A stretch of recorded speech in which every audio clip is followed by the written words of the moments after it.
Buddhismen opfattes normalt som en blød religion, der prædiker fred og ikke vold. Men i Sri Lanka er den buddhistiske tro blevet brugt af de buddhistisk-singalesiske nationalister til at opfordre til krig og intolerance. I 1956 sikrede SLFP sig en jordskredssejr i Sri Lanka på løftet om at gøre singalesisk til landets eneste officielle sprog. Siden da har alle de politiske partier, der består af buddhistisk-singalesiske nationalister, været klar over, at der var stemmer i at favorisere det singalesiske flertal.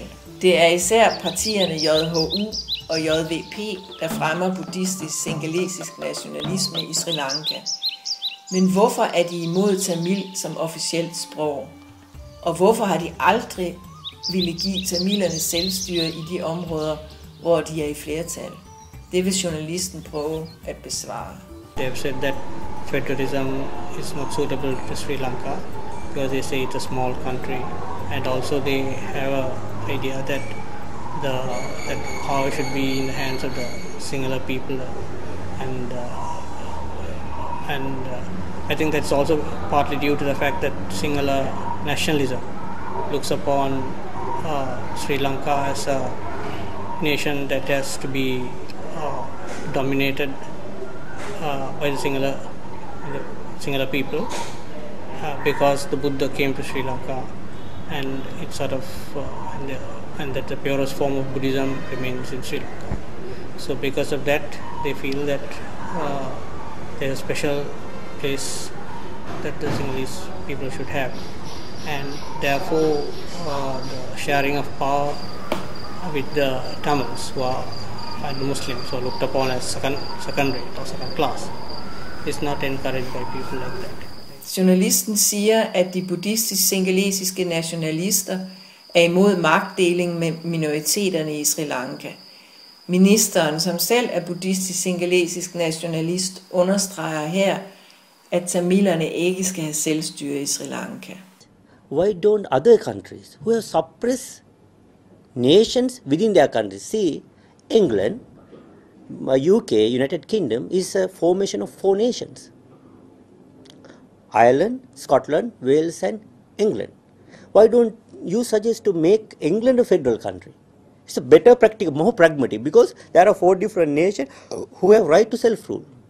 And if we are going to confer right to self-rule for Tamils, it set a bad precedence. Then there will be we have to make almost every country in this world federal, because every single country has a minority community. Ceylon Tamils in Sri Lanka is now 9% because there are migrations during last 2 decades. So if we are going to have a federal setup to accommodate the 9% Tamil minority, we have to make almost all the countries in the world a federal setups, because every single country has some sort of a minority. In Norway there are Samis. Why don't we make it a federal? In Japan there are Koreans. Why don't we make Japan a federal country? And we have to make every single country a federal country if we are going to apply that logic. Det politiske parti, Folkets Befrielsesfront, forkortet JVP, er et parti, som forener marxisme og radikal buddhistisk-singalesisk nationalisme. Partiet har flere gange været forbudt og har stået bag flere væbnede oprør. During the colonial period of British, they practiced in Sri Lanka, now well known, divide and rule policy. They always favored minority. I give several examples. In 1911, we had the first limited franchise in Sri Lanka. Only the wealthy English-educated people was qualified to be electors at that election. Out of the 680 people who qualified to be electors, 40% were Tamils, although Tamil share in the population was just 13%. So, though their due share was 13%, in the elite, they represent 40% because of the favorism enjoyed by them during the colonial period. In 1923, when there was a legislation reforms, Sinhalese, who were 70%, received 16 seats, but Tamils, who were just 11% at that time, got 8 seats. Although Sinhalese were 7 times more than Tamils, they got only twice more than the Tamils in number of seats they got. All professional bodies were headed by Tamils. Most of the department heads were Tamils. So Tamils were dominant community by the time Sri Lanka gained independence in 1948. But after the independence, British has left.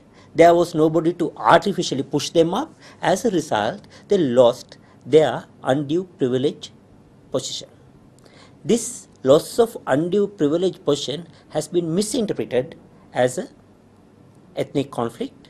Tamil call North and East is their homeland. They have a right to self-rule and right to self-determination there. But Tamils have a country. No nation in this world have 2 homelands. Danish people have their homeland in Denmark. Swedish people have their homeland in Sweden. Sweden people, after migrating to the Denmark, there's a minority community there. They have all the rights enjoyed by any other citizens. But they can't ask us part of that country to declare their homeland and right to separate from the country. Likewise, Tamil are also having a homeland. Sinhalese homeland is Sri Lanka. In a similar manner, Tamil's homeland is Tamil Nadu in India. It's a state in India. Tamil Nadu means the country of Tamils. So they have a right to self-determination in Tamil Nadu, but not in Sri Lanka. JVP er så stærkt imod alle indrømmelser til tamilerne, at de forlod regeringen efter tsunamien i 2004, da USA og Verdensbanken opfordrede til samarbejde med de tamilske tigre om nødhjælpsarbejdet i landet. Tsunami brought a huge disaster for us. To learn our past, although I'm not a God believer, but that supernatural force has, metaphorically saying, told the 2 communities or 3 communities that, look, there's an opportunity. You all have to work in a different manner. It's like when you have, it's very difficult to develop a compromise for a value conflict unless you develop a subordinate value. So this supernatural force provided us a space to develop that subordinate value. International community was with us, all the parties. I know that for first 10 days, the communities, not the state, communities helped each other. None of the civil society organizations or state able to address or intervene for this humanitarian disaster. It was people to people contact, right? It took at least 10 days, at minimum of 7 days, for intervene these organized institutions like state, the NGOs, INGOs to the scene. Up to then, all the people to people interacted, helped, saved, rescued, provided shelter, etc., etc.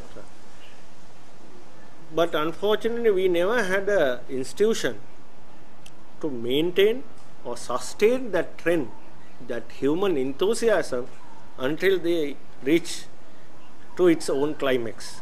But instead of what has happened, the mechanism that the 2 entities, that is the state and the LTT, negotiated was that P-Tom's agreement was sabotaged by these political entrepreneurs.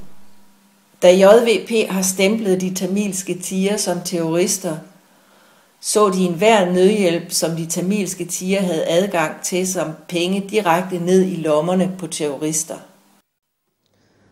Unfortunately, the Western people do not understand the LTT mindset.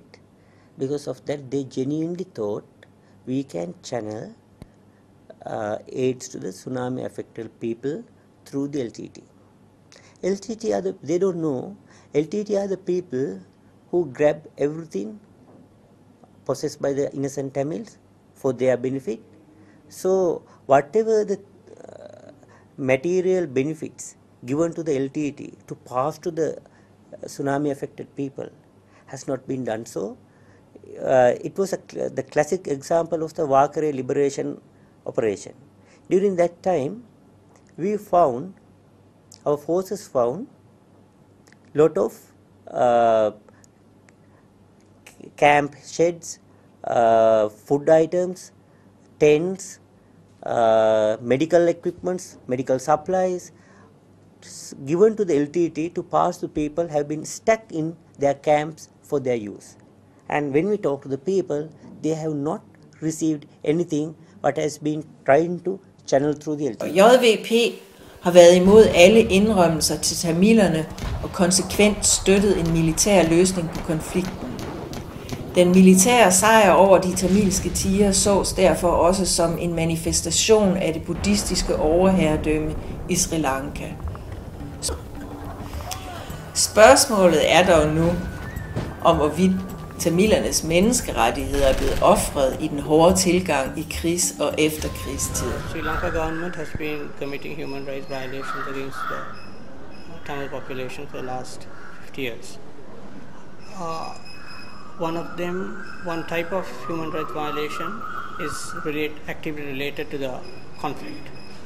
The other is related to the sort of violations that have occurred in the course of times of peace, but basically affects the Tamils' right to equality and their right to the freedom of expression and matters pertaining to that.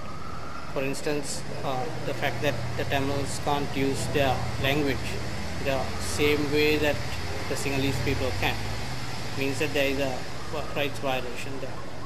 There is also practical problems associated with their employment, because people who know Sinhala, especially if you are going to join the government service and so on, stand a better chance than others. In terms of the conflict, there has been continuous violation of human rights. For instance, even right now, you find people who are being killed. There are cases of disappearances, extrajudicial killings and so on.